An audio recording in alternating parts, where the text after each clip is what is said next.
Hey you guys, today I'm talking about Love and Hip Hop Atlanta Season 7 Episode 3. Be probably all over the place when it comes to this review because I didn't write no notes down. I just watched it, so let me get this review out before I go to bed. Y'all know Mondays are my hard days, but we gonna get this on out the way. So, it started with Mimi going to see Stevie. And she was talking about because Estelita or whatever came to her, so she needs to go talk to Stevie because she don't want Stevie doing this girl like that, yada, yada, yada. And I'm like, would you go to your homegirl's job and talk to her boss because she's being mistreated at work? No. So why would you insert yourself in this girl's situation with her boss or with her manager or whatever? No, bitch, it don't go like that. I'm so sorry. I was like, where do you just pop up to people boss and pop up because you don't like the way they're being treated on the job? No. But yeah, Stevie's a creep. That's your baby daddy. But I'm like, bitch, you inserting yourself in situations you shouldn't be inserting yourself in. Because that's like, that's a business matter. That wasn't just a personal matter. That's a business matter. Stevie is a whole fucking creep. He's a whole pimp. I told y'all before, like, he's wrong as fuck. I don't know why people go up for him when he do women like this. It's like, oh, certain women can get dogged out, but certain women can't. I don't understand that. I feel like, no, people should fight for all women and stop picking their battles on which women should be fought for, because Stevie is wrong. Stevie is fucking wrong as fuck for doing women, any woman, not just Estelita, but any woman, the way he is doing these girls. He's finding these girls that has low self-esteem, that really has a fucked up background, and he's pimping them. Like, straight pimping these girls with a 30%, getting 30% of everything they do? Really? So if she get paid by Instagram posts, he's going to get 30% of that? No, fuck that. No.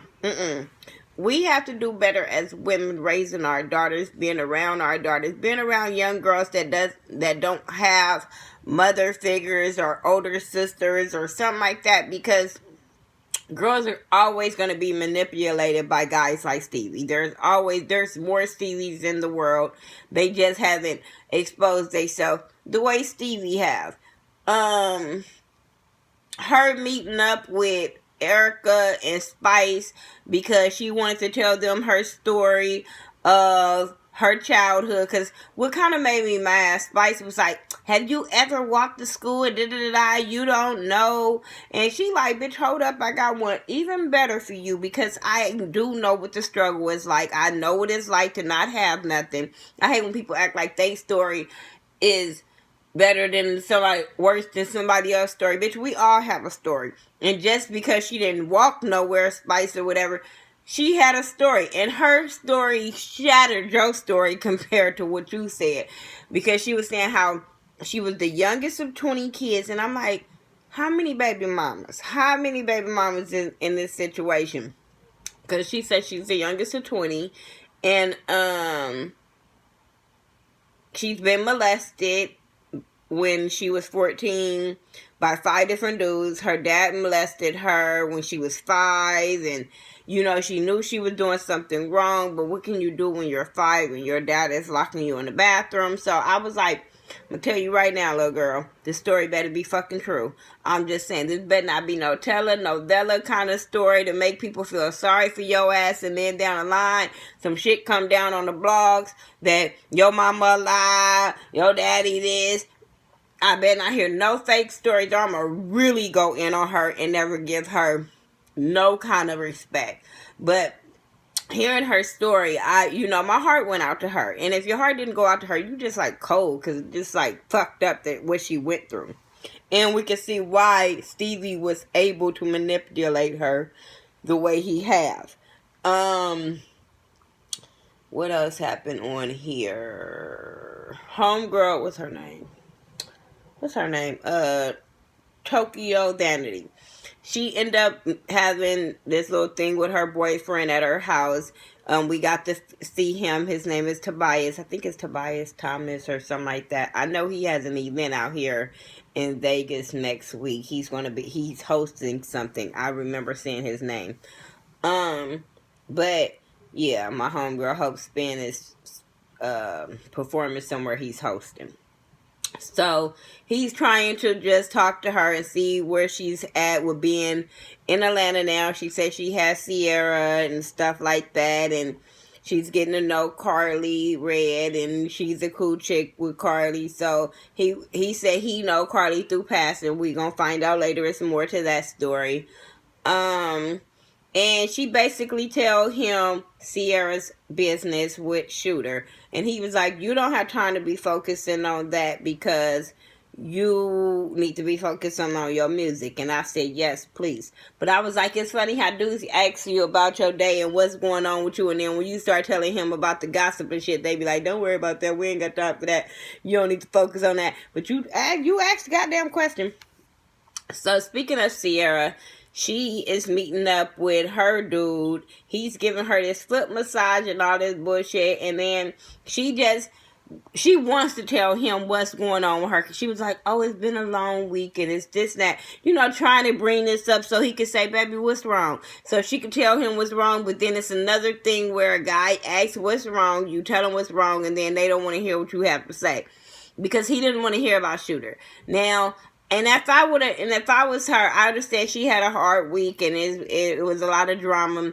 But like I've always said, you just don't bring your old relationship into your new relationship because it will make them feel a certain kind of way. And that's exactly what it did with old boy. I understand she has feelings about what happened with Shooter and the baby and all that kind of stuff.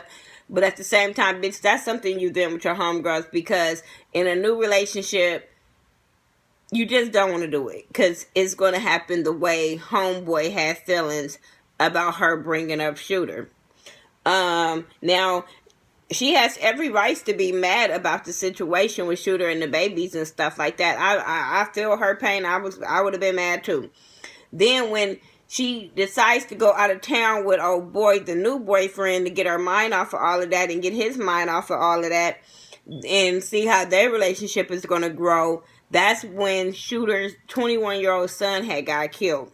He got murdered off in an altercation. That's why I always tell these young boys, be careful because it can always go left and the fight can escalate to more than what you think it can escalate. I have seen so many young people have died within the last 2 years here in Vegas over an argument that have escalated. So just be careful with that kind of stuff. If you ain't really willing to die for an argument, don't be arguing. Because, like I said, it can go left.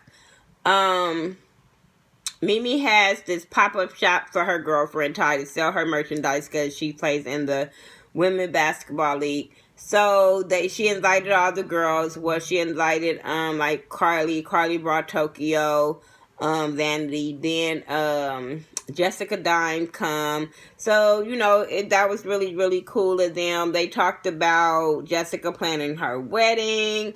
They also talked about inviting everybody. So Jessica was like asking where certain people were because she wants everybody to come to the wedding. So when they got to Melissa, she like, where Melissa? And Carly was like, why would I invite her to Mimi and Ty event? You know what I'm saying? That would have been awkward. And Mimi was trying to say it wouldn't have been awkward because they cool now. They talked and yada, yada, yada. And Ty's like, why would I feel uncomfortable? Da, da, da. This my girl. Why should I feel some type of way? And I'm like, bitch, yeah, you feel some type of way. Because when they mentioned her, you didn't even have to say all that to say you wouldn't feel. You should have been like, you know, she could have came. I ain't tripping. That's what would have been said. But the way you would have been like, why am I tripping? Girl, you know you wouldn't have something to say. Because you could tell by the end of the conversation with her and Melissa at the end that there were tension and she felt some kind of way. And there have been conversation about Melissa between Mimi and Ty. So, like I said, we saw Shooter's son's funeral. And I'm glad Sierra was there. But After the funeral, Sierra felt some kind of way when Tokyo Vanity came to talk to her about the whole situation because she had just heard about it. So she came to see how Sierra was doing, and she was just basically saying how she don't know how to act. You know what I'm saying? She's mad at Shooter, but she still wants to be there for Shooter. And I said, it's understandable. It's so understandable you being there. And if your new dude don't understand that, something's wrong with him. You guys been together for a long time. This little young man died. It's only understandable that you will be there for your ex-husband. That I'm sorry. I understand he did her wrong, but I understand her being there for him. What else happened? It's Estelita and Erica. Oh, they end up going to a boot camp with Jazzy Faye. And Tommy is not serious about her music. Tommy is not serious about her talent. Because Tommy sat in the back and was getting drunk because she saw how hard the workout was that Jazzy Faye had the girls doing. And I was like, bitch, that's because you're not really serious. Regardless of how Estelita feel, she was serious. She went through the workout. She did the workout. So for you to not do that, to me, you're not taking it serious. Then he had a vocal coach go through vocals with all three girls. Erica still sounded like Erica. Tommy did the best out of all three of the girls. And Estelita needs to model. She needs to take some pictures, just model. Be a cute girl. Find another talent. I don't know. But singing and dancing, that ain't it. And that's why I say, that's where I blame Stevie. You making this girl a face of Danger Zone. You making her fight for this place. And she don't deserve that place whatsoever. I don't give a fuck. I'm not hating on her. I'm not, because I'm a Jocelyn fan. It has nothing to do with that. That girl don't have no talent to be the face of any fucking thing. Not musically. I'm sorry. And that's not hate. That's real fucking talk. So he invites Estelita to come to some kind of session, and that's what she thinks. And it's really just Britney's from Houston rapper from, she used to be on VH1 Sign with Rick Ross, and I didn't like her then. I don't too much care for her now. I didn't like the way she did King Dylan on Sign, so I still feel some kind of way about that. But they walked in on just Britney's rehearsal, and they not knowing that's what it was. So Estelita and Erica already on the fence, already mad, like this is some bullshit. He feel like this not some bullshit, and I'm like, yes it is. And then he kept bringing Just Britney in this conversation. So I'm like, Just Britney, are you not understanding what he is doing to you, that he keep bringing you in a conversation that don't have nothing to do with you? You should, as a businesswoman, as an artist, you should have been like, you keep asking me, that don't have nothing to do with me. You need to take care of your situation, and then we can get back to rehearsal, because right now they're cutting out on my rehearsal time.